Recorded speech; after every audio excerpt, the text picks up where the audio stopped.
Hello there. Today I want to go over some of the differences between a Profi Neopixel lightsaber and a baselit, both from Crimson Dawn. So for reference, this is going to be a Profi version 2.2. It is a single button activated. And then this is the, it has the V6 core. It has the same functionality as the Crimson Dawn core, or the Crimson core. But, you know, for reference, the big difference between these two is that the Neopixel has LEDs all throughout the blade. That allows it to do certain kinds of effects, whereas a baselit, the LED is just right here. And so that lends itself to a few different pros and cons. So of course, the first big difference is price. So Profi Neopixel, or even just a Neo Core, which it has all the same features as the Profi, but you cannot edit it. So it comes just preset with different fonts, blade styles, and that sort of thing. And then, of course, the baselit is going to be much cheaper than that. Just because, you know, you've got a lot of electronics in here versus this is just a hollow tube that the light gets diffused through. So let's check out the biggest thing. Of course, it's going to be different. The brightness is going to be the difference. Very bright. Still bright, but you can notice a difference. Actually, if I hold them like this, they look about the same. But as you spin, you may notice in some videos where people are spinning, particularly if it's a baselit, you can actually tell because the spin at the tip, kind of up at this part of the blade, will kind of dull. And instead of having a white core, so right now this has a white core on camera, but if I start moving that back and forth, the tip loses that white. So it starts to kind of be whatever the color is, versus the Profi stays that white core all the way through. So just a little tip, if you ever watch spinning videos and the person who's doing that hasn't actually divulged whether it's Profi, or rather just Neopixel in general, or a baselit, that's a little tip where you can tell the difference. Another big thing is, of course, your scrolling effect. You'll notice that when this was activated, it scrolled up. When it deactivates, it scrolls down. Versus the activate here, it just kind of does a slow fade. So still pretty neat. Let's see, what other differences do we want to go over? So color changing is pretty significant on these two. So with the baselit, one of the advantages that you do have is that you can change the blade style. So for example, this is the stable, so there's no flicker, there's no pulse, but if I wanted to change that and keep this font, I would just hold for 2 blinks. So that gets to the pulse. So you can see that definitely has a slight kind of vibration to it. And then if I wanted to change that to an unstable, do the same thing. Now on camera, this is doing a really interesting effect. It does almost look like it's pulsing, but in person, this is just strobing really, really fast. It's almost hard to look at.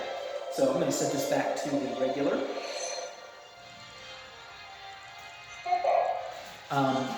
But with the Neopixel, this particular font, Ascension,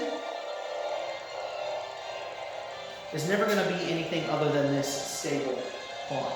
So if I wanted to get an unstable blade, I would actually have to go to a fully unstable font, which actually that's the next one that we have. Kylo Ren. So that's a nice unstable font, and what's nice about this is because there's the pixels all up through the blade, it can have this kind of uneven, undulating look versus the baselit that was just strobing. So now let's take a look at changing the colors. So on the baselit, the way that you change the color is while on, and you just hold for 2 blinks of that switch, it goes into color changing mode.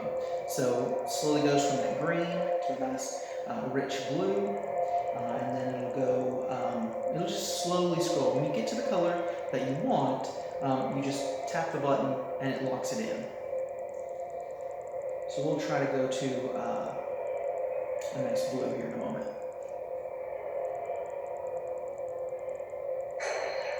So I like that blue. With the Neopixel, it's a little different. I have to do this one right-handed.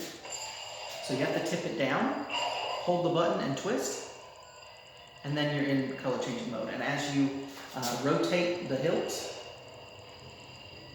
it goes to whatever color. And the nice thing about this is that you don't have to wait. You can go to the color really fast. The trick with this is getting the color that you want. So if I wanted to go to a blue, it wants to kind of hover between purple and kind of a light blue. So it's hard to get the rich blue, but once you get there, you just press and hold,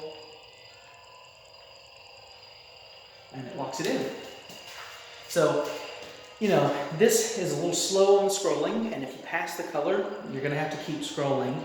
This you can definitely go back with the Neopixel, but it's hard to get exactly the color that you want because it wants to be right at the exact right angle. So again, good pros and cons there. So let's take a look at so that blaster deflect. If you tap on the button for either one, you'll get a blaster deflect. And for the Neopixel, it's localized. It's happening right there on the blade. With the baselit, it's basically the entire blade.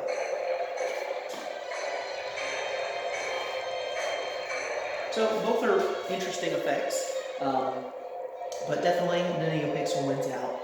There's going to be a lot of things that the Neopixel does that a baselit does not do.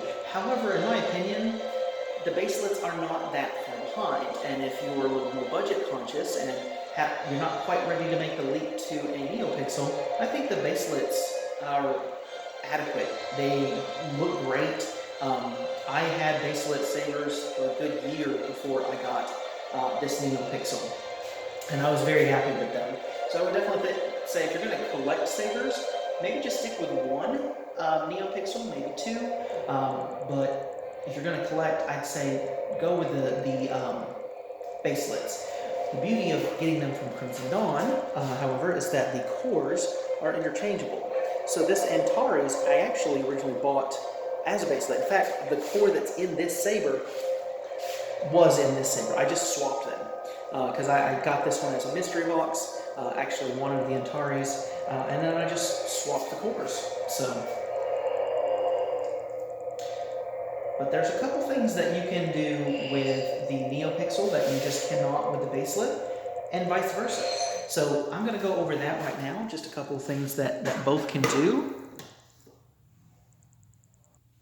So of course with the Neopixel, you can get double colors. So you've got a nice orange here, red here. You can get things that are very responsive. So this is actually a flame blade.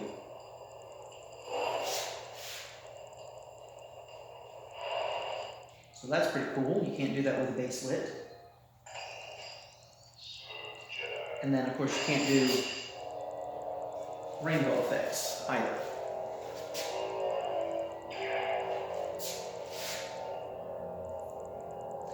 However, there's some things that it's a little hard to do with this because if you take the blade out, you know, all the lights are in the blade, so you can't do things like, you know, I can't just swap this for a photon blade because it's not really going to work. I'm going to have to actually get a photon Neopixel blade.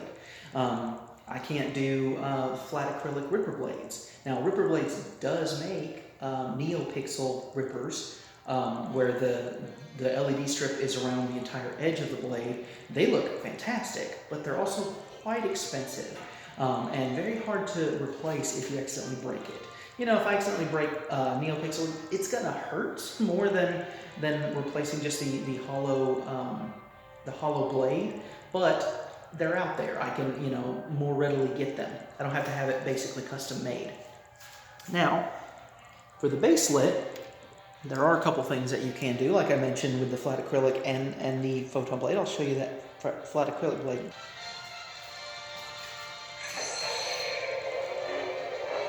Yeah, just simple. Take out the hollow blade, put in the flat acrylic. You can even set it to color changing mode, and that gives it a nice cool effect as it's scrolling. So that would be a little expensive to do with the Neopixel. So they both have their pros and cons. I would definitely say for your first lightsaber, go with the baselit. It's pretty easy to get. They're not as in high demand as the Neopixels, so you're more likely to get your saber a little faster. Crimson Dawn, of course, has in-stock sabers that you can just buy, and they'll ship within about a week or so. So I definitely recommend that. But if you're going to collect, get a couple baselits, and then take that plunge, get that Neopixel. They are fantastic. And I can't really put mine down sometimes. I've had to charge it so many times because I'll just run the battery down with it. It's so, it feels like a real lightsaber. So I'd also say on the opposite, if you're ever only going to get one lightsaber, I would say get a Neopixel.